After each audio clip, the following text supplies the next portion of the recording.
Chapter 1. Well-Earned Peace. I sighed heavily as I was taken away on a journey into relaxation. Both my mind and my body were free from all harm and all evil as I lay here in this position. I wasn't asleep, no. Instead, I was enjoying a lovely hot bath with all sorts of different cosmetics either fizzing or popping around me whilst I basked in the warm water. I personally thought that taking baths was way better because taking showers often caused me excessive pain. Not because of the force of the water, I mean the force of the water hitting the ground was painful for me, because of the intolerable noise, and partly, I'm quite embarrassed to say this, but I was too lazy to stand up, and so I started taking baths instead.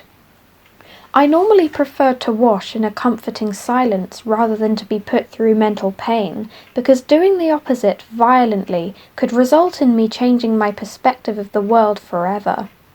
As I loosened up with the hot, bubbly water comforting me on all sides, I let out a yawn and stretched out my fingers. I was utterly exhausted after a long and somewhat agonizing day at school, and I felt like I more than deserved warmth and silence. I hated school with a burning passion, and I always cast a despising glare at the building every time I entered, because that dump was the very reason why I became so sensitive to certain eruptions of noise. Most of all, I hated having the feeling like I was forced to go there by being shackled by my hands and feet and being dragged there. So for me, school was literal torture. However, the only people who kept me going were my three closest friends, Larry Riley, Jessie Nightingale and Jordan Redflame. They were always so lovely and fun to be around. They made me laugh every day, and the best part was that when my hyperacusis was kicking in and I became really stressed out, they always supported me through it, and I was very grateful for them being there through those tough times. Normally, when I was busy cleaning my house or doing something different, I preferred to do so without making any noise to prevent me from facing pain and headaches. Most people called me boring because I did everything quietly, but I didn't care. I didn't think that being silent was boring, but even if I did think that, then I would just make do with it, since it was for my own good. I strained to sit up in the bath and looked at my hands. I noticed that my fingers were wrinkled from being in the water for so long, and I had finished washing myself a little while ago, so I rose unsteadily to my feet, stepped over and onto the mat, and wrapped a warm towel around my body. I sat down on the toilet seat and began to think about what I should do when I was all dry. What was a fun but relaxing thing to do on a Friday night?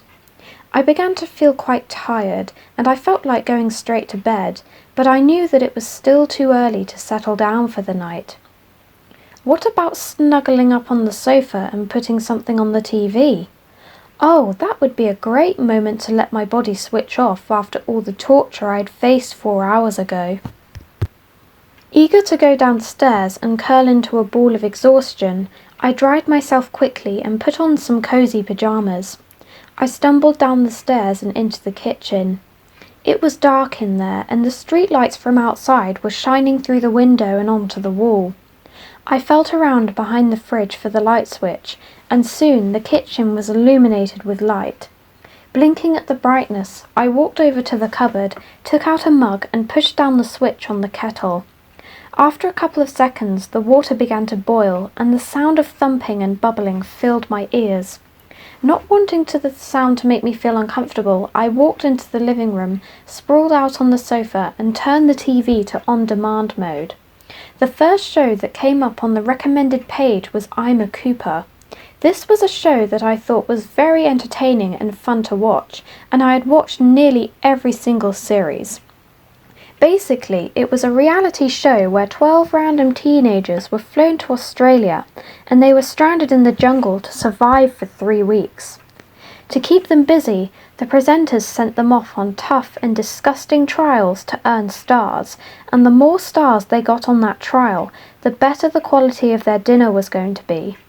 Sometimes the trials were done solo, some of them involved the whole camp.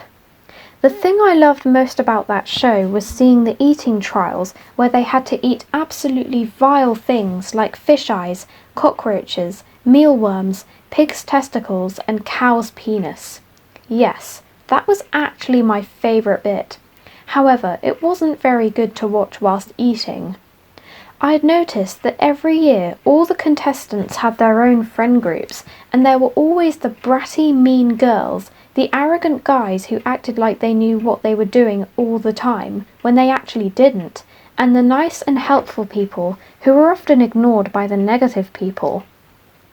I thought that it was funny watching a bratty girl interfering with a nice girl during a trial, because one of them was screaming, "Oh my God, my hair! My beautiful face is covered in crap!" whilst the other one was just ignoring all the pungents and the creepy crawlies and getting on with the trial without caring about her appearance. It was always the bratty girls and the arrogant boys who got voted off the show first, because it was plain to see that they wouldn't get better at dealing with vermin, and it was normally one of the nice people who became the king or queen of the jungle, because not only were they successful in the trials, but they were very kind and supportive campmates. Every time I watched I'm a Koopa, I always tried to put myself in one of the contestants' shoes, and I wondered what it would be like if I went on there. How long would I stay there for? Would I be able to cope with only eating meat for 3 weeks every dinner time? At that moment, I was snapped out of my thoughts because I heard the switch for the kettle flick up from the kitchen, and I rushed out of the living room. I found some Belgian chocolate powder, and within a few minutes, I had conjured up a lovely Belgian hot chocolate for a relaxing Friday night. Placing the mug of the sweet beverage on the coffee table, I lay back and sighed heavily. I pressed play on the first episode of I'm a Koopa from last year, and as I went to take a sip of my hot chocolate, I noticed a comb on the table, so I picked it up and I started gently combing my wet locks of hair. I stretched my legs across the sofa, nestled my head into the scatter cushions, and focused on the TV screen. Another thing I loved about this show was the theme tune. It involved all sorts of funky Australian instruments, and in my opinion, it was a theme tune that I never got bored of listening to. No sooner had the show actually started when something scared me out of my wits. My phone was ringing and lighting up. Looking over one of the arms of the sofa, I began to worry because I saw that it was a random number that I didn't recognise. Part of me thought that I should just let it ring out, or maybe I could instantly hang up, but part of me also wanted to see what the call was about. Taking a deep breath, I picked up my phone and pressed the accept call button. "Hello," I said nervously, half expecting it to be a scammer or someone else. "Hello," came a male voice from the other side of the phone. I was relieved to hear that it wasn't some scammer like I was expecting. Just by hearing the man say hello, I recognised his voice and his Newcastle-upon-Tyne accent immediately. I couldn't believe it, for it was one of the presenters of I'm a Koopa. I was in such a state of shock that all I could do was sit there open-mouthed without saying a word. "We are calling to ask you a few very important questions about your personal information, but please don't worry, you can trust us," the presenter said. "What is your name?"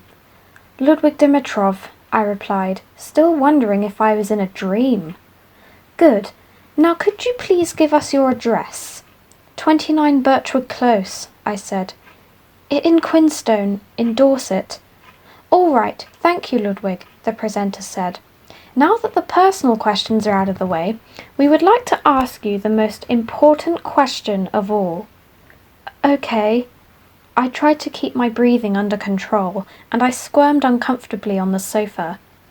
"What's the question?"